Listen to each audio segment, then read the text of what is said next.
नमस्कार, मैं हूं ज्ञानेंद्र शुक्ला। यूपी के नगर निकाय चुनाव की शनिवार को ही मतगणना के शुरुआती चरण के बाद से ही तस्वीर साफ होने लगी थी कि शहर के सरकार में छा गई है बीजेपी फिर इस बार। गौरतलब है कि सूबे के 760 नगरीय निकायों के चुनाव 2 चरणों में संपन्न हुए थे, 4 और 11 मई को। इनमें 17 नगर निगम, 199 नगर पालिका और 544 नगर पंचायतें शामिल थीं। बीजेपी ने नगर निगम की सभी 17 सीटों पर अपना वर्चस्व कायम कर दिया है, अपना परचम फहरा दिया है। नगर पालिका अध्यक्ष की 199 सीटों में से 87, नगर पंचायत के जो घोषित पद हैं उनमें से 191 पर बीजेपी ने जीत दर्ज कर ली। नगर पंचायतों में भी बीजेपी को 12% से अधिक की बढ़त हासिल हुई। बीजेपी की जो सहयोगी पार्टी है अपना दल एस, इसको समझौते के तहत 4 सीटें मिली थीं, जिनमें से स्वार नगर पालिका परिषद और मांधाता नगर पंचायत प्रतापगढ़ की, इनकी अध्यक्ष की पद की सीटें जीतने में कामयाबी मिली है उसे। बाकी सीटों पर अनुप्रिया पटेल की पार्टी को हार का भी सामना करना पड़ा। इस बार के निकाय चुनाव में बड़ा प्रयोग करते हुए बीजेपी ने 395 मुस्लिम उम्मीदवारों को मैदान में उतारा था और यह फैसला करके जो राजनीतिक विश्लेषक हैं उन्हें चौंका दिया था। इन उम्मीदवारों में से कईयों ने जीत हासिल की। पार्टी के 5 मुस्लिम चेहरे नगर पंचायत अध्यक्ष की कुर्सी पाने में कामयाब भी हो गए। इनमें हरदोई, सहारनपुर, संभल, बरेली और मुरादाबाद की नगर पंचायत अध्यक्ष पद की सीटें शामिल हैं। चुनावी नतीजों से एक बात एकदम साफ है कि मजबूत कानून व्यवस्था के मुद्दे ने शहरी मतदाताओं को खास तौर से आकर्षित किया, उन्हें बहुत ही ज्यादा लुभाया।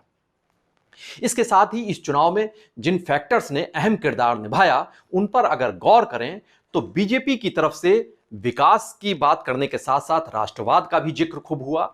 डबल इंजन की सरकार सरीखे मुद्दों का भी भाषणों में, अपने संबोधनों में बीजेपी की तरफ से चर्चा की गई। वहीं पर माफिया के खिलाफ निर्णायक वार के मुद्दे को बीजेपी की ओर से भरपूर ताकत से उठाया गया। जातिगत सामाजिक समीकरणों पर काम करने के साथ ही पार्टी संगठन ने बूथ प्रबंधन और माइक्रो प्लानिंग पर भी खास तौर से फोकस किया, जिसका सीधा फायदा पार्टी उम्मीदवारों को हुआ, उनके खाते में जीत दर्ज हुई। इस बार के नगर निगम चुनाव की अगर एक खास बात है, बीजेपी के खेमे की तरफ देखेंगे तो पूरी कमान खुद मुख्यमंत्री योगी आदित्यनाथ ने संभाल रखी थी। 75 जिलों में से 43 जिलों में खुद उन्होंने दौरा किया। 50 से ज्यादा रैलियां, चुनावी सभाएं, सम्मेलन उन्होंने उसमें हिस्सा लिया। दोनों डिप्टी सीएम केशव प्रसाद मौर्य और ब्रजेश पाठक, इनके साथ ही प्रदेश की कैबिनेट के सभी मंत्रियों को क्षेत्रवार जिम्मेदारियां दी गई थीं। प्रदेश के, अगर ये तो सरकार की बात हुई, अगर संगठन की बात करें बीजेपी के, तो बीजेपी के प्रदेश अध्यक्ष भूपेंद्र सिंह चौधरी और संगठन महामंत्री धर्मपाल सिंह, इनकी जब नियुक्ति के बाद पिछले साल, इस बार एक बड़ा ये इम्तहान था, पहला बड़ा इम्तहान। इसमें ये अव्वल नंबरों से पास हुए, सारी उम्मीदों पर खरे उतरे। इस बार के चुनाव में बीजेपी संगठन ने प्रयोग करने से भी कतई गुरेज नहीं किया। सूत्रों के मुताबिक संघ के भारी दबाव के बावजूद लखनऊ में सिटिंग मेयर संयुक्ता भाटिया के बजाय संगठन में सक्रिय रही सुषमा खड़गवाल को बीजेपी की ओर से तरजीह दी गई। कानपुर में सांसद सत्यदेव पचौरी चाहते थे कि उनकी बेटी नीतू सिंह को टिकट मिले। बीजेपी संगठन पर दबाव माना जाता है कि रहा, लेकिन बीजेपी ने मौजूदा जो मेयर थी प्रमिला पांडे, उन्हीं पर दांव आजमाया। शाहजहांपुर में कोई जिताऊ चेहरा नहीं मिला तो समाजवादी पार्टी के मेयर पद की उम्मीदवार अर्चना वर्मा को ही बीजेपी ने अपने खेमे में शामिल कर लिया। और ये सारी रणनीतियों का, इन दावों का नतीजा ये रहा कि सभी 17 सीटों पर बीजेपी का परचम फहरा गया। ऐसा नहीं कि बीजेपी खेमे को सिर्फ अच्छी खबरें ही सुनने को मिली, कई सीटों पर बागियों, असंतुष्टों और भीतरघातियों ने पार्टी की रणनीति पर पानी भी फेरा। जी हां, केंद्र और राज्य के कई मंत्री भी ऐसे हैं जो अपने क्षेत्रों में बुरी तरह फ्लॉप साबित हुए हैं। केंद्रीय राज्य मंत्री कौशल किशोर, उनकी गृह सीट है राजधानी लखनऊ की मलिहाबाद का क्षेत्र, यहां पर बीएसपी को जीत मिली। ऊर्जा मंत्री एके शर्मा की पैरवी पर मऊ से अजय कुमार जाटव को बीजेपी प्रत्याशी बनाया गया था। पहले अजय जाटव जो बीएसपी के कोऑर्डिनेटर हुआ करते थे, लेकिन बीएसपी से आयतित ये उम्मीदवार कोई कमाल ना कर सके।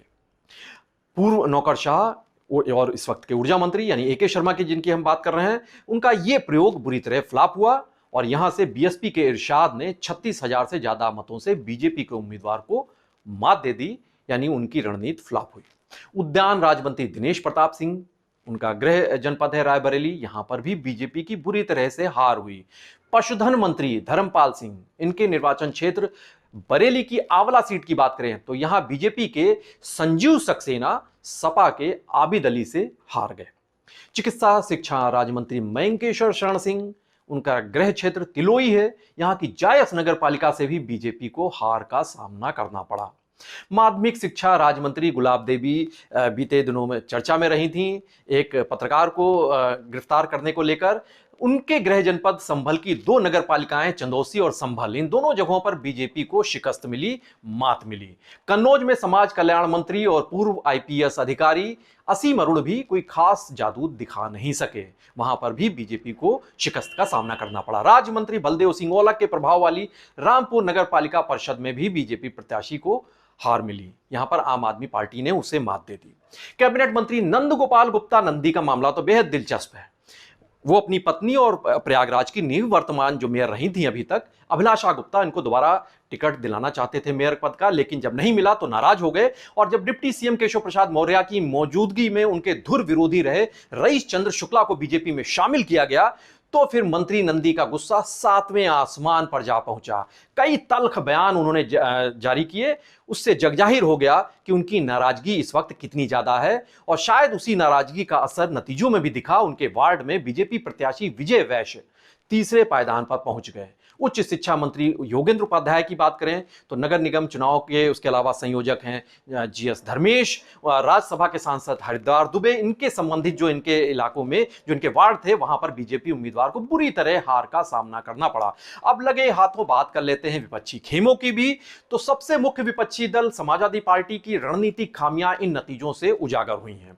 प्रत्याशियों के चयन के वक्त से लेकर तैयारियों तक और जो तमाम योजनाएं बनाने तक समाजवादी पार्टी के खेमे को, उनके रणनीतिकारों को बागियों असंतुष्टों से जूझना पड़ रहा था।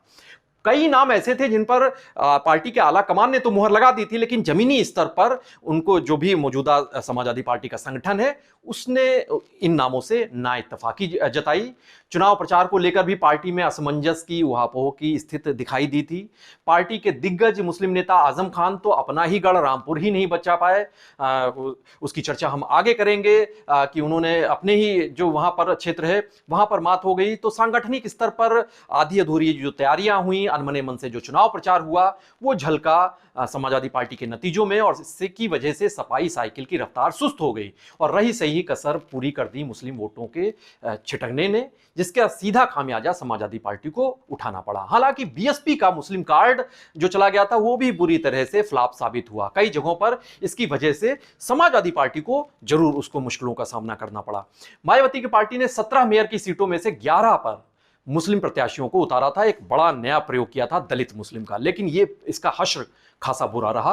पिछली बार मेरठ हो और अलीगढ़ की मेयर की सीटें जीतने वाली बीएसपी का इस बार मेयर के जो 17 पद थे इनमें कोई भी सीट नहीं जीत सकी, उसका खाता नहीं खुल सका। कर्नाटक की सत्ता जिस कांग्रेस के हाथों में आ गई उसका यूपी के निकाय चुनाव में प्रदर्शन कोई बहुत ही सकारात्मक नहीं कहा जा सकता है, बहुत आशाजनक नहीं रहा। हालांकि 4 नगर पालिका और 13 नगर पंचायतों में कांग्रेस अध्यक्ष पद बनने में जिताने में प्रत्याशियों को कामयाबी कांग्रेस की खेमे को मिल गई। पार्टी के 77 पार्षद भी बन गए।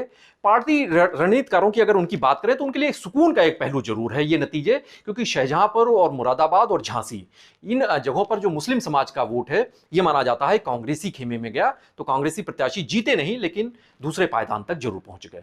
केजरीवाल की आम आदमी पार्टी ने जरूर इस चुनाव में अपनी उपस्थिति दर्ज कर ली है। 3 नगर पालिका परिषदों के अध्यक्ष की पद हो, सीटें हो, या फिर 6 नगर पंचायत अध्यक्ष पद, इन सभी पर आम आदमी पार्टी के उम्मीदवार जीत गए। पार्टी के 30 नगर पालिका के सदस्य और 5 दर्जन यानी 61 के करीब नगर पंचायत सदस्य भी जीत गए। मुस्लिम बाहुल्य रामपुर नगर पालिका अध्यक्ष के पद पर आम आदमी पार्टी की सना खानम और इसी जिले की कैमरी नगर पंचायत अध्यक्ष पद पर आम आदमी पार्टी की रफत जहां को जीत हासिल हुई। इस जीत ने एक बात एकदम तय है कि विपक्षी दलों की चुनौतियों में इजाफा कर दिया है। अब ओवैसी की पार्टी AIMIM की बात करें, उनका चुनाव निशान पतंग था, उसने कईयों की उम्मीदों पर डोर काटी। तो वहीं चंद्रशेखर आजाद की पार्टी ने भी इस चुनाव में अपना दमखम दिखा दिया। पहली बार चुनाव लड़ी आजाद समाज पार्टी, चंद्रशेखर आजाद की जो पार्टी है, नगर पंचायत अध्यक्ष की 3 सीटें जीतकर खाता भी खोल लिया उसने। पहली बार चुनाव लड़े थे, उसके 27 पार्षद भी इस चुनाव में जीत गए। बड़बोले नेता माने जाने वाले ओम प्रकाश राजभर की सुहेल देव भारतीय समाज पार्टी यानी सुभाषपा कोई खास कमाल नहीं दिखा सकी। पार्टी के 7 मेयर सीट के प्रत्याशी थे। नगर पालिका और नगर पंचायत के 200 प्रत्याशी कामयाबी नहीं पा सके। कहीं पर भी खाता नहीं खुला। अलबत्ता 16 पार्षद प्रत्याशी कहा जा रहा जरूर उसके चुनाव जीत गए। बहरहाल अगर यूपी के 2023 के नगर निकाय चुनाव की संक्षेप में व्याख्या की जाए तो यह तस्वीर साफ है कि बीएसपी का मुस्लिम कार्ड बुरी तरीके से फ्लॉप साबित हुआ। हालांकि मायावती ने बड़ी उम्मीदों से यह कार्ड चला था। मुस्लिम वोटरों के छिटकने से समाजवादी पार्टी के एमवाई यानी मुस्लिम यादव समीकरण को भी खासा नुकसान हुआ। तो संगठन की कमजोरी और अंतर्कलह की जंग से जूझ रही कांग्रेस के रणनीतिकारों के लिए भी इस चुनावी नतीजों ने कई सबक पेश किए हैं, या कहा जा सकता है बड़े कड़े सबक पेश किए हैं। ओवैसी चंद्रशेखर आजाद की पार्टियों ने जो परफॉर्मेंस दी है वो विपक्षी थिंक टैंक्स के लिए सिरदर्द बनकर उभरी है।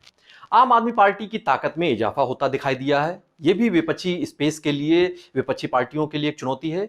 वहीं अगर कहा जाए तो तमाम शंका, आशंका, अवरोध, असमंजस, इनसे परे निर्विवाद तौर से बीजेपी की जीत के नायक बनकर उभरे हैं सीएम योगी आदित्यनाथ। योगी राज के विकास और कानून व्यवस्था के मॉडल पर भरोसे के बावजूद शहर की जनता ने अपनी मुहर लगा दी।